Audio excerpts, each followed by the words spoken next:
My name's Claire Fayers and I am 50 something years old.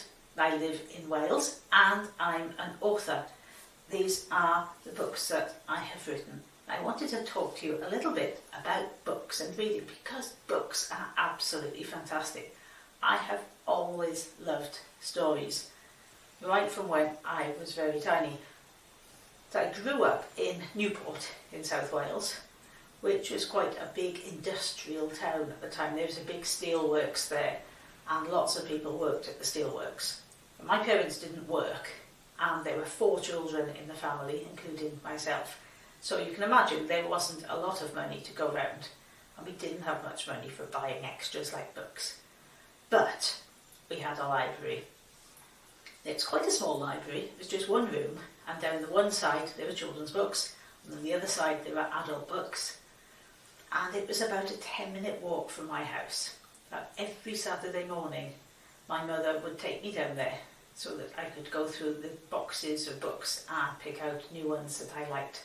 And I thought it was absolutely brilliant. You could go in, take books out, take them home, and then a bit later, once I'd read them, I could take them back, give them back in, and go and get some more. It was really fantastic. As I got older, I would start going down to the library by myself. And then very soon, I was borrowing my mother's adult library tickets. You had to be 13 to get an adult ticket, which I thought was really unfair. And so I would borrow my mother's so that I could get into the adult books as well and just find all sorts of stories that I loved.